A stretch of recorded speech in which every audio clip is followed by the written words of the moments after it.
Sunday lunch at my mother's house had become a monthly tradition, one that I secretly began to dread. Not because of the food Mom made a roast chicken so tender it could have won awards, but because these lunches had transformed into 2-hour showcases of everything my sister, Vanessa, had achieved versus everything I supposedly hadn't. That Sunday in November was no different. I pulled up at exactly 1 p.m. in my 12-year-old Toyota Camry, sliding into the driveway behind Vanessa's brand-new BMW and her husband Greg's shiny Tesla. The scene could have been straight from a luxury car commercial, except for my dented sedan parked like an eyesore. "There's our little penny pincher," Vanessa sang the moment I stepped through the door, her voice laced with that syrupy blend of affection and condescension I'd heard my whole life. Mom wrapped me in a hug, her worried eyes scanning me up and down. "Claire, honey, you look so tired. Are you eating? I just worry about you trying to make ends meet with that tiny paycheck." I brushed it off as usual. Meanwhile, I hung my coat beside Greg's designer jacket and Vanessa's purse collection, each piece likely worth more than someone's rent. The living room was already staged as Vanessa's personal success theater. Greg lounged on the leather sectional, scrolling through his phone and casually chiming in about his latest real estate projects. Vanessa curled elegantly in the armchair, draped in what I knew was a $400 cashmere sweater, animatedly describing her recent promotion to senior marketing director. "They gave me the Peterson account," she told Mom, glowing. "Worth $2.3 million annually. They specifically asked for me." Mom beamed with pride. Then, inevitably, she turned toward me. "And what about you, Claire? How's your what is it again you do?" The question I'd been dreading. For 8 years, I kept my work vague. Explaining private equity only invited skeptical stares, so I always defaulted to something simpler. "I work in financial services," I said. "Still at that little credit union?" Vanessa quipped without looking up. "That's sweet. At least it's stable, even if it doesn't pay much." I didn't bother correcting her.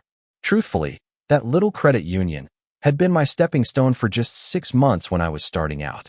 What no one in that room knew was that I'd since founded Summit Capital Partners, a private equity firm that managed more than $8 billion in assets. Commercial real estate? Our specialty.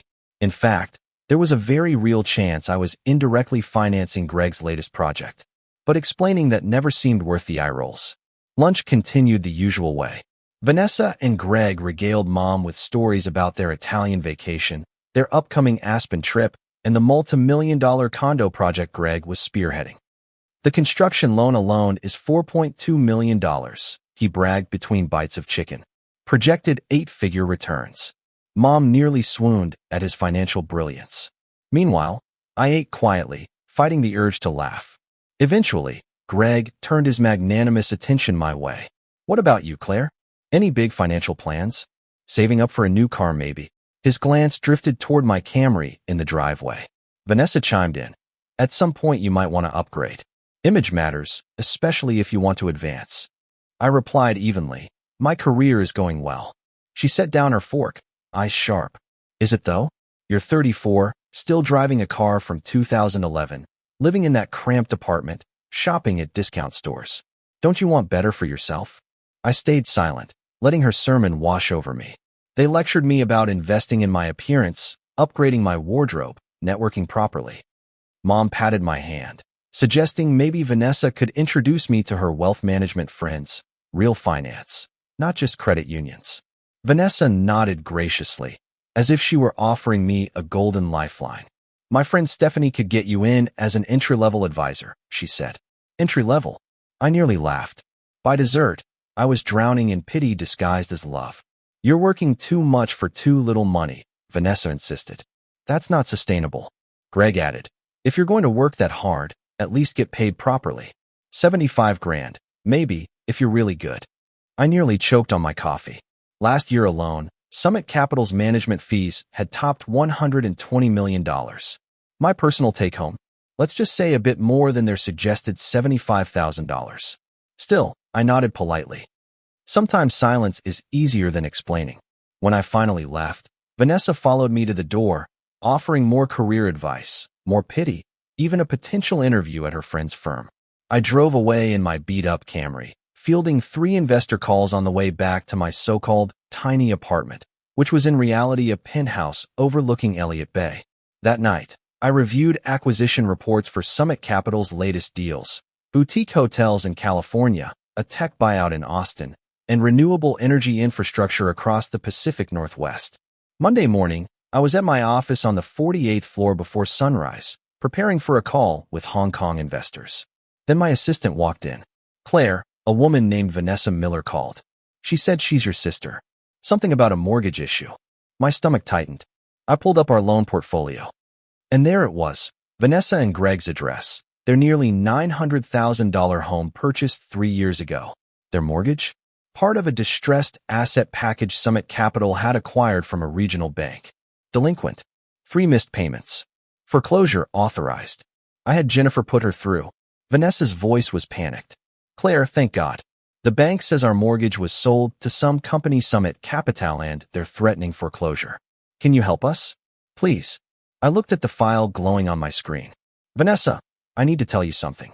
Summit Capital is my company. I'm the founder and CEO. Silence. Then laughter, sharp and disbelieving.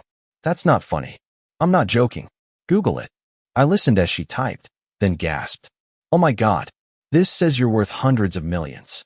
This can't be real. Yesterday you said you couldn't afford gas money. I let out a dry laugh. No, yesterday you said I couldn't. I didn't correct you. Her voice dropped to a whisper. You own our mortgage? Summit Capital does. And you're $18,347 behind. You can either pay in full or apply for a loan modification. She broke down, pleading, asking me to forgive the debt. We're family, she cried. Yesterday, when I was family, you told me I needed to aim higher, stop being mediocre. I reminded her. Today, suddenly, family means you expect a bailout. The irony was almost unbearable. Vanessa, who had built her identity around luxury cars and designer bags, was defaulting on her mortgage. And Meth's sister she pitied was the one holding her financial future. I told her I'd have my loan modification team call that afternoon, but warned her plainly. It means selling the BMW, selling the Tesla, canceling the Aspen trip, living within your actual means. She was horrified. But what will people think? They'll think you're finally being responsible. Before I hung up, she asked one last question. Why didn't you ever tell us? I stared out at the Seattle skyline. Because I wanted to know if you'd love me when you thought I was unsuccessful. That silence was heavier than anything said at Sunday lunch. And as I walked into my board meeting, one truth crystallized. Sometimes the best revenge isn't confrontation. Sometimes it's success so undeniable, it leaves your critics choking on their own advice.